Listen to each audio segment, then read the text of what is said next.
welcome to the weekly podcast. I'm Elizabeth Langley with Rebecca Lopez and Lindsay Bailey, the coordinator of student involvement. Hey, how are you? Good. So we're going to start off by talking about the upcoming events here at UNG. I understand we have Spring Fling, Unity Concert, and Night of Nations. And could you tell us just a little bit about what each of these are? Sure.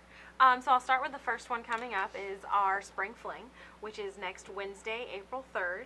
It's going to be from 11 a.m. to 2 p.m. It's out on the front lawn on the campus. We're going to have a giant slide, a photo booth, frisbee art, free t-shirts, and there's always a big giant cookout as well. So come on by for that. It's completely free. Our second event up is Night of Nations. That's going to be on Thursday, April 11th from 6 p.m. to 8 p.m.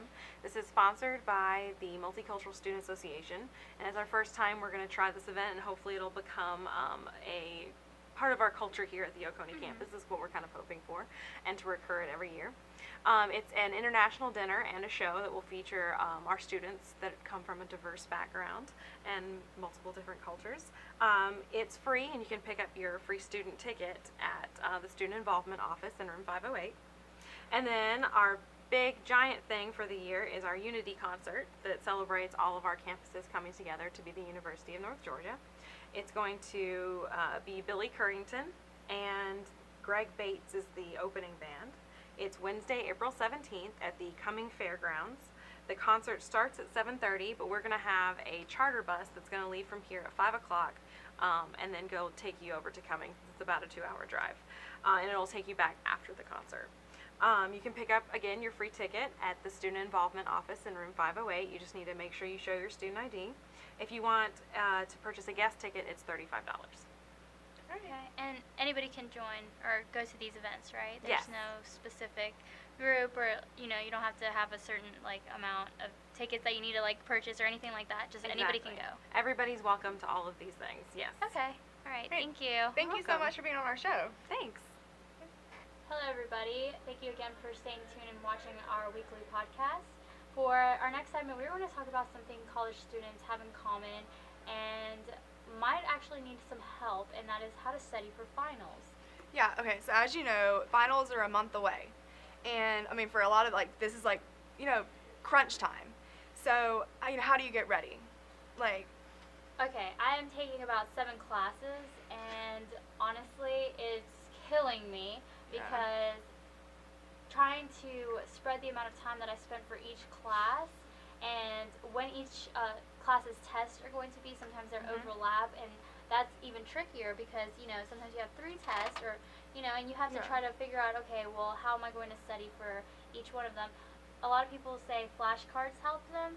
For me, it's just outlines and, doing study guides, things like that, and just reading the book in general and highlighting in the book is what really helps me. Flashcards not so much, because I tend to get distracted when I do flashcards. I don't know about you. Yeah, well, I actually really like the flashcards, because what I'll do is, I'll take notes in class, and then going over your notes also helps, get it in your brain. Well, then, while you're writing down, this definition, this looks important, keywords, what I do when I'm studying the flashcards is I'll read the definition, and if I get the word, I'll put it in one pile. And then if I read the definition, and don't get the word, it goes in the next pile. So then when I read the next flashcard and I don't get the definition, it goes back in that pile. But every time that I read the new card, I always read the pile that I got wrong until everything is in the right pile. Right. And then at the end, when everything's in the right pile, I go through it again. So that helps you reinforce what you've been learning. And also they talk about if you read at night and going over your notes at night and sleeping on it. So while you're sleeping, the information's being processed and settled in your mind. And also, I don't know if a lot of people do this, but you can also bring your tape recorders and stuff in class and record the lecture. And while you're sleeping, or while you're just at home, you can re-listen to the lecture. And it really does help. And also just reading out loud, reading the book out loud.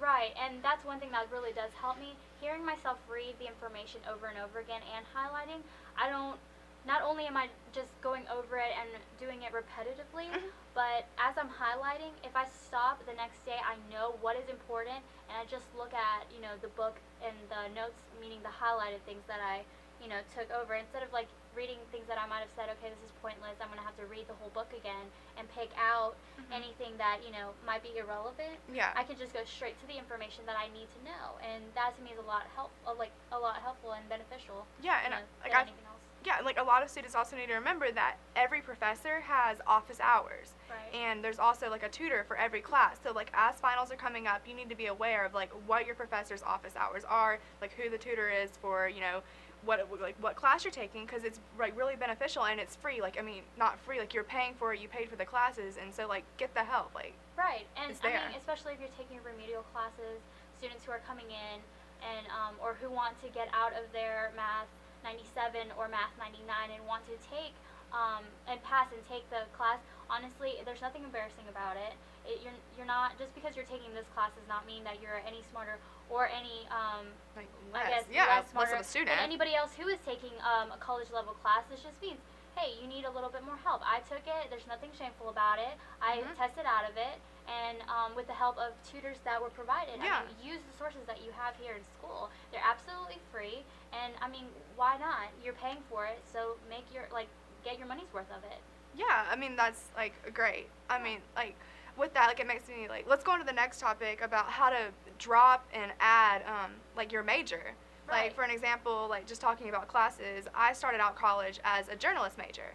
Well, I started taking classes and realizing, like, you know, maybe this isn't for me, because the journalist, like, you know, writing and everything, I don't want to do that. I wanted to do broadcast, so I was like, what can I do?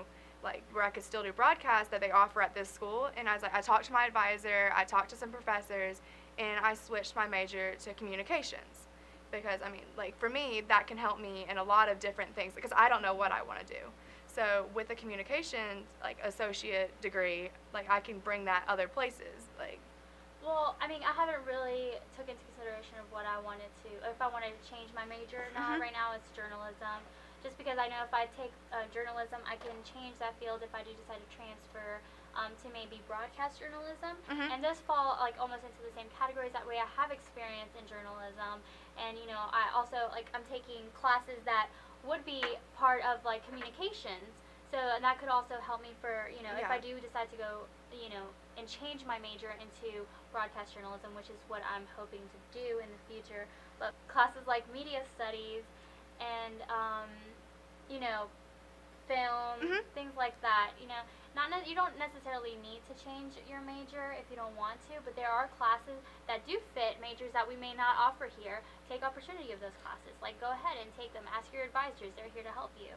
Yeah, and you need to be aware of, like, what classes you have taken and what classes you're taking to, like, the major. Like, some classes I took last semester, like, I mean, I really am not going to get credit for now because like that point I was a journalist major and now I'm a communication major, but that's okay. It's, you know, it's experience, like this happens.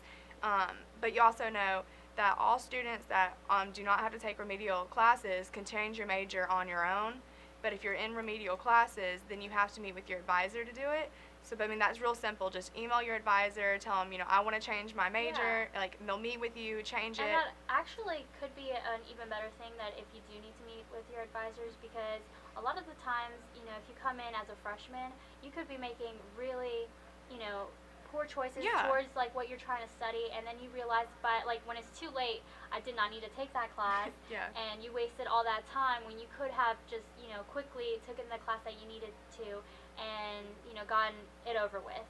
And either if you want to transfer soon, or if you want, you know, do the 60 hours 2.0 GPA, you know, sometimes it's a good thing to just, you know, if people don't agree with you, like taking remedial class, or if you feel shameful, honestly, it's actually probably the best thing. Yeah, you know? You get like the concrete information and like you really know it. And with these remedial classes, you get a really good foundation, and a good foundation is good for all college classes.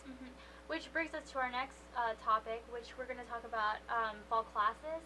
I do think it's weird that they haven't even been posted up yet, and we are close to the end of the school semester. Yeah, like as we were saying earlier, finals are in a month. Like, how are we supposed to prepare for the fall, especially us who are not taking summer classes? Like, how are we supposed to know, like, get ready for the fall when... Right, talk to your advisors. The whole thing that we were talking about, you know, it's really good to be prepared. And I always like to go ahead of time, just in case if anything happens. You know, you can switch your classes out, especially for fall. And since a lot of students are transferring and are taking fall as their last semester here at UNG, Oconee, you know, they want to transfer for the spring at UGA. well, how are you going to know what classes are going to be available or what classes are going to be here for that? I'll be surprised if we were the only campus that did not have our fall classes up yet. Yeah. I would not at all. Because we're so small. I know. That's it. Like, I mean, I don't understand why. I don't understand why the classes aren't up and finals are in a month. Because I'm pretty sure last year they were up They pretty were up. quickly. And like Because they had registered for summer and fall together. Of that, yeah, I And, remember that. like, with all the stress of finals, like, it's like, you know, so like the closer we get to finals, the more stressed you're gonna be. Well, then like we're getting like super close to finals, and then oh my gosh, the fall schedules come out. So now not only am I having to worry about finals, I'm also having to worry about like what class am I gonna take. Oh my gosh, I have to meet with my advisor. Right, and all it just this. causes another stress level that honestly we do not need at all. Yeah. But I guess that's it. Thank you again for staying tuned to our weekly podcast. We will hopefully see you again next week.